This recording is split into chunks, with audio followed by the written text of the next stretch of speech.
생활 관리를 통해서 신경증을 관리할 수가 있습니다. 아래 컨디션 강좌를 한번 클릭해 보세요. 안녕하십니까, 프로이트입니다. 저번 영상에서 르네라는 정신분열증 환자 이야기를 했죠. 이 책에 나온 내용입니다. 이 책에서는 정신분열증에 걸린 소녀가 병에서 회복되고 나서 기억나는 것들을 정리한 내용이에요. 그래서 발병 순간들을 검토하면서 자폐의 정신에서, 즉 정신분열증에서 자폐 단계로 퇴행할 때의 정신에서는 어떤 일이 일어나는지에 대해 조금 생각해 볼 수가 있었어요. 저번 시간 내용들을 이야기하면서요, 그런 생각이 좀 들었어요. 이상한 변호사 우영우라는 드라마가 핫해지면서 자폐에 대해서 관심이 많이 생겼죠. 저는 이 드라마를 계기로 해서 자폐에 대한 치료 가능성이 높아지는 방법들을 검토하는 그런 전문가들이 좀 생겼으면 어떨까 하는 생각도 들어요. 저도 드라마를 보면서 여러 가지 생각을 좀 하게 됐어요. 자폐인들이 주변 환경에 대해서 예민하게 반응을 합니다. 그런 모습은 자주 묘사가 되죠. 제가 우영우 3회에서 인상 깊게 본 장면이 하나가 있어요. 법정에서 정신과 의사가 자폐에 대해서 이야기를 할 때 멜트다운이라는 용어를 쓸 때입니다. 이제 이 멜트다운이라는 말의 의미는 스스로 통제가 안 되고 흥분하는 상태를 두고 말하는 겁니다. 근데 저는 그때 그런 생각이 들었어요. 이게 자폐인이기 때문에 멜트다운이라는 말을 쓴 거지, 그냥 일반 정신질환자였다 그러면 분명히 액팅아웃이라고 썼을 거다라는 그런 생각이 좀 들었어요. 인간에게는 정신작용이 일어납니다. 이 정신작용이요, 무슨 생각을 하고 있다 이런 수준이 아니에요. 의식 차원이 아닙니다. 정신작용이 일어나야 행동하고 이어지는 것이거든요. 그 멜트다운이나 액팅아웃이나 그 기전 자체는 같을 것이라고 생각을 해요. 그 안에서 불쾌감이 긴장이 높아졌기 때문에 그 긴장을 낮추기 위해서 격렬한 방식을 채택했다는 말입니다. 이런 멜트다운의 예시, 즉 액팅아웃의 예시는 제가 이 앞에 그 영상에서 르네가 비현실감을 마주했을 때 그때 이제 급하게 집으로 다시 가가지고 다시 일상생활을 되찾기 위해서 놀이를 했다고 했잖아요. 그것과 비슷할 겁니다. 이것은 현실과의 연결고리를 찾아야 되는데 찾을 수 없기 때문에 그런 행동을 하게 되었다고 여겨져요. 가끔은 어떤 정신적 문제가 있다 혹은 어떤 장애가 있다고 할 때 이 사람들의 행동을 좀 오해를 불러일으킬 수가 있습니다. 드라마에서 쓰러져 있는 동생의 가슴을 막 치면서 죽는다 이런 이야기만 하고 있다면 폭행하는 것처럼 보일 겁니다. 그런 생각도 조금 들었는데요. 드러나는 현상을 표현하기 위해서 그 단어에 근접은 할 수 있다. 드러나는 현상을 표현하기 위한 단어에 근접할 수 있으면 그것이 자폐인과 세상을 이어주는 한 가지 단서가 될 수도 있을 거라는 겁니다. 이 내용은요, 제가 다음 영상에서도 아마 이야기를 하게 될 것 같아요. 제가 이제 막 그 우영우 드라마를 보기 시작하게 됐거든요. 정신분석이 하는 일은요, 어떤 한 인간이 어떤 행동을 보일 때 그에 따르는 정신작용이 어떻게 일어나느냐 하는 것을 관찰하는 겁니다. 그래서 제 관심사도 다른 분들하고 약간 차이가 있을 것 같아요. 드라마 얘기는 여기까지 하도록 하고요. 이제 저번 시간에 이야기했듯이 초등학교에서 중학교로 넘어가서 르네의 삶이 어땠는가 거기에 대해서 이야기를 좀 해보죠. 르네는 증상에 시달리고 있었잖아요. 그런데 초등학교를 아주 우수하게 졸업해요. 상도 3개나 받았어요. 그중 2개는 최우수상이었어요. 뛰어난 학생이었다는 거죠. 그래서 중학교에 올라가서도 공부 잘할 거라고 기대를 했어요. 그런데 복병이 있죠. 비현실 감정이라는 게 중학교에 올라가 더 많이 느껴지게 되는 겁니다. 초등학교하고 생활이 바뀐 거예요. 그러니까 적응도 곤란했고요. 심지어 음악이나 소묘나 체육 수업을 하는 게 르네한테는 공포스러웠던 거죠. 르네 입장에서 노래를 불러도 음정, 박자, 리듬이 전부가 안 되고요. 소묘 이 그림을 그려도 원근감이 살아나질 않았어요. 체육 시간에 우양우, 좌양자 이거 구분도 못했습니다. 이런 수업들은요, 르네를 굉장히 곤란하게 했어요. 다른 수업 시간도 르네한테는 많이 힘이 들었어요. 왜냐? 이 수업을 하고 있는데 길거리에 소음이 들려오잖아요. 이 소리가 어떤 식으로 들리냐면 이 소리들이 다 분리가 돼요. 분리가 된 채로 한꺼번에 이렇게 들리는 거죠. 그러면 완전 구분을 못 하잖아요. 게다가 주변에 있는 친구들은 꼭두각시처럼 보이는 거예요. 앞에 있는 선생님도 꼭두각시처럼 보이는 거예요. 그래서 이 르네는 수업 시간에도 끔찍한 두려움에 시달렸어요. 이렇게 눈치 봐야 되고 소리만 듣고 있어야 되는데 길거리 소음 들리니까 집중이 되겠어요? 안 되죠. 거기다가 아침에 이제 학교에 가잖아요.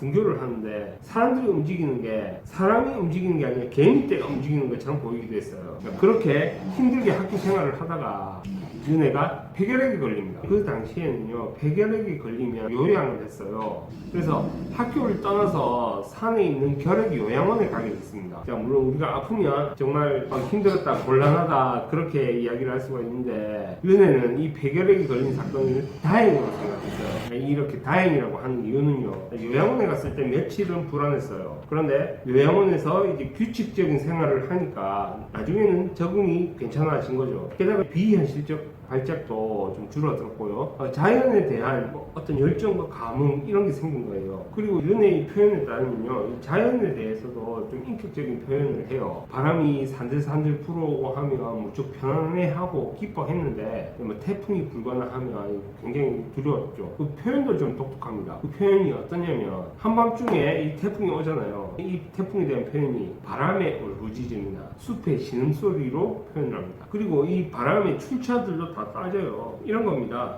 태풍이 불잖아요. 그럼 이 태풍이 북극에서 출발해서 시베리아에 얼어붙은 스텝지대를 건너서 숲속에서 울부짖으면서 불평하고 있다. 아마도 이렇게까지 표현하는 것은 이 자연에 대한 어떤 감각이 있지 않았을까, 그런 생각이 들어요. 특히 그 정신분열증에 시달린 화가 중에서 세잔이라고 있어요. 세잔이라는 사람은 정신분열증에 시달리면서 그런 말을 해요. 나는 자연의 의식이다, 이런 말까지 해요. 태풍이 오거나 이 바람이 세차게 불 때 르네는 환경에 압도가 돼서 꼼짝을 못했어요. 움직이지도 못했는데 이걸 또 억지로 깨려고 한 거죠. 그러다가 어느 순간부터는 다시 또 일상을 상실해 버리는 겁니다. 요양원에 같이 입원하고 같이 놀았던 친구가 있어요.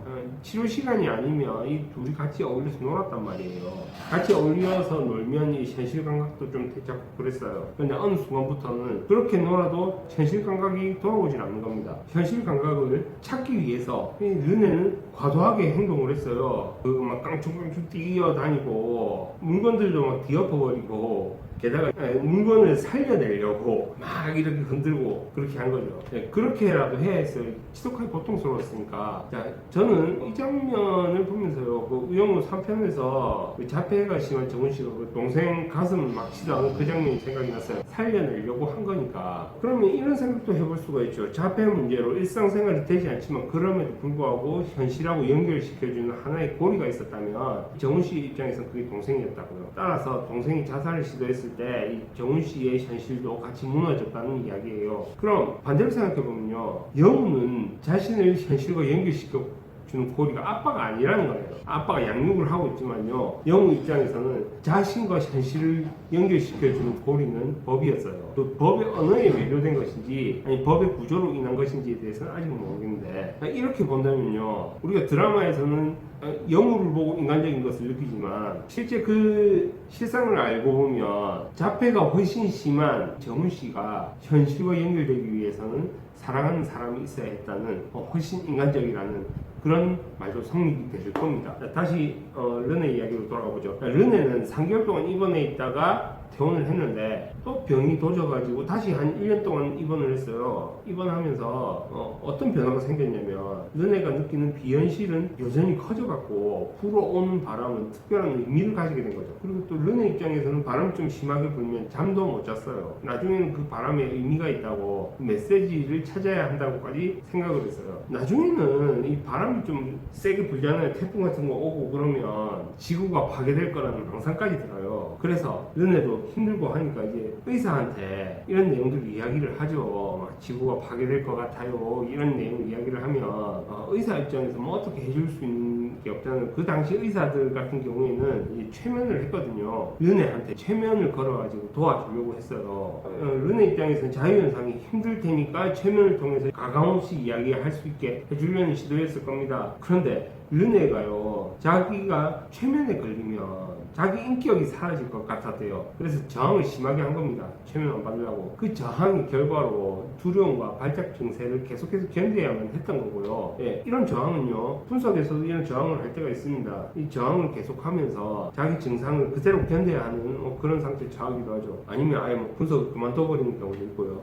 르네는 이때 당시 굉장히 불안하고 두려웠어요. 그런데 주변에서는 르네를 어떻게 봤냐면 이게 약간 도는 거 아니냐 이렇게 본 겁니다. 왜냐, 이 르네가 매일 나댔어요. 좀 뭐 이런 행동은요, 자폐에서 등장할 수는 있는데 신경증에서도 나타납니다. 흔히 우리가 경험하는 것들 중에 심각한 병이라고 생각하는 내용은요, 가만히 살펴보면 신경증적 영향력이 있을 때가 있어요. 이렇게 등장하는 행동은 노출 충동의 영향을 받으면서 등장하는데, 결국 자기가 노출되는 결과로 두려움이라는 감정을 느끼지 않고 있다는 것을 보여주는 겁니다. 즉 이것 자체가 자기 현실을 되찾기 위한 자가치유 활동이죠. 왜냐? 내가 두려움을 느끼고 있다는 것을 딴 사람들이 알아차리게 되면 자기를 좀 다르게 대해줄 것이고, 다르게 대해주면 르네는 자폐 단계로 퇴행해 가고 있잖아요. 환경이 바뀌면 적응 못한단 말이에요. 사람들의 태도도 환경이 하나니까. 그러면 현재의 내가 두려움을 느끼고 있지 않아야 주변 사람들의 반응이 달라지지 않을 거 아니에요. 따라서 자기는 두렵지 않다는 것을 행동으로 보여주는 겁니다. 이런 내용을 실제로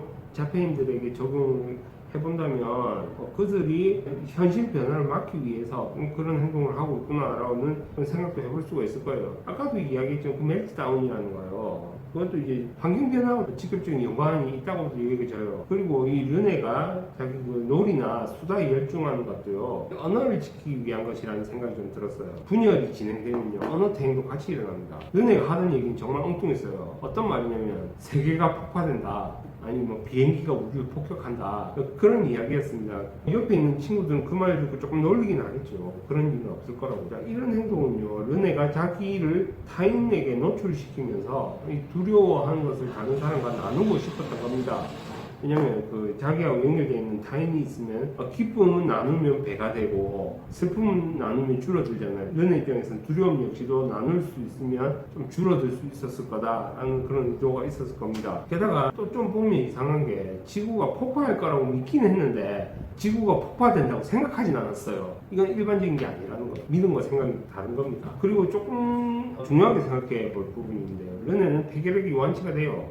신체적으로 건강해진 거죠. 그런데 폐결핵이 나오면서 정신력이 더 안 좋아져 버린 거예요. 학교와 가정에 다시 적응해야 되는 그 과정을 거쳐야 되기 때문에 갈등이 심해지는 거죠. 그런데 여기서 중요한 것은 우리가 병을 앓으면서 신경증이나 정신증에서 어느 정도의 변화가 생길 수 있다는 거예요. 자, 그런 곤란한 상황에 있었지만 르네는 공부 꽤 잘했습니다. 그런데 어려워하는 게 있었어요. 소묘나 재봉이나 음악 수업에 대해서는 여전히 어려웠어요. 아무리 해도 안 되니까 손을 놔버린 거죠. 자, 그때부터 한 2년 동안 정말 고생합니다. 진짜 고생해서 생활을 하다가 안 되겠다 해서 이제 정신분석가를 만나서 치료를 받고 완쾌가 됐고요. 그리고 그 치료 사례가 나온 게 이 책입니다. 르네 일기라고요. 자폐에 관심이 있으신 분들은 이 책을 한번 읽어보셔도 괜찮을 것 같아요. 왜냐, 우리가 자폐인의 세계를 그렇게 접할 수가 없습니다. 그런데 자폐 단계로 퇴행했다가 다시 돌아오는 경우는 있거든요. 이 경우에는 우리가 자폐 당시 이야기를 좀 들어볼 수가 있단 말이에요. 그러면 그 행동 특성에 대해서도 굉장히 유익한 정보를 얻을 수가 있을 거예요. 자,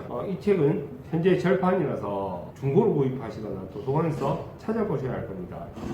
그럼 오늘 영상 여기까지 하도록 하겠습니다. 영상이 도움이 되셨다면 구독과 좋아요 부탁드립니다.